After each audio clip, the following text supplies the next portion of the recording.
Get together এসেছি, সবার সাথে দেখা হয় সিনিয়র জুনিয়র মিলিয়ে। সো আই থিঙ্ক এবারও ভালো লাগবে আর নতুন কিছু উপভোগ করতে পারবো। কোরবানি ঈদে আমার আরেকটা ফিল্ম আসছে নীলচক্র, শুভর সাথে।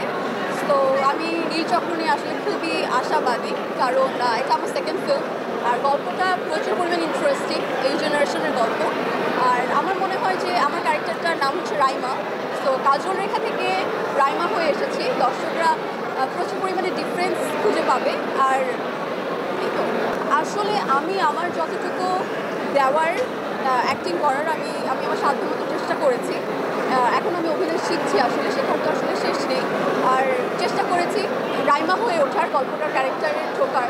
আমার মনে হয় যে কাজল রেখা ছিল একদম 400 বছর আগের ক্যারেক্টার, আর এটা একদম এই জেনারেশনের গল্প। আর এটার আরেকটা ইন্টারেস্টিং পার্ট হচ্ছে যে আমি বেসিক্যালি নৃত্যশিল্পী পার্সোনালি, তো রাইমাও একটা নৃত্যশিল্পী, তো এই দিকটা একটা মিল আছে। তো আই থিঙ্ক সব কিছু মিলিয়ে চেষ্টা করেছি। এখন দর্শকের হাতে ছেড়ে দিতে চাই, দর্শকদের কেমন লাগে। ঈদে আসলে প্রচুর সিনেমা আসছে, যেহেতু শুভ ভাইয়ের অনেকদিন পর একটা সিনেমা আসছে আমার সাথে, দর্শক নতুন একটা জুটি দেখতে পারবে।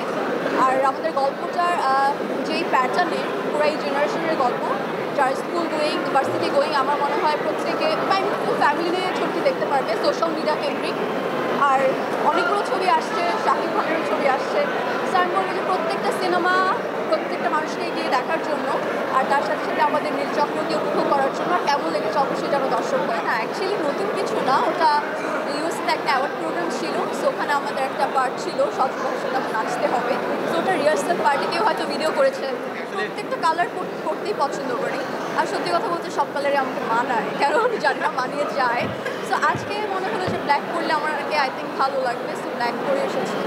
আর যেহেতু আমি মনোনয়ন পেয়েছি কাজল রেখায়, সো কাজল রেখার সাথে থিম একটু করে যতটুকু করার আমি ট্রাই করেছি। আমি অবশ্য বলতে পারছি না, আমি একদমই জানি না। সো আমি যদি অ্যাওয়ার্ড পেয়ে যাই তাহলে খুবই ভালো, খুব এক্সাইটেড হবো আমি, অফকোর্স খুবই ভালো লাগবে। আর যদি না পেয়ে যেতাম, আমার একদমই মন খারাপ নেই। যদি বলেন যে কেন আমার মন খারাপ নেই, তাহলে বলবো যে অ্যাওয়ার্ডের থেকেও আমার মনে হয় যে যেটা মোস্ট ইম্পর্টেন্ট, দর্শকের যে ভালোবাসা আমি পেয়েছি, স্টিল নাও আমি পাচ্ছি। সো এটা আসলে অ্যাওয়ার্ডের থেকেও ছাপিয়ে গেছে। কিছুক্ষণের পর আই থিঙ্ক একটা অ্যানাউন্সমেন্ট আসবে, বড় সড়ো ধামাকা। সো আমি এটা এখন বলতে চাই না, it's a surprise. Thank you so much.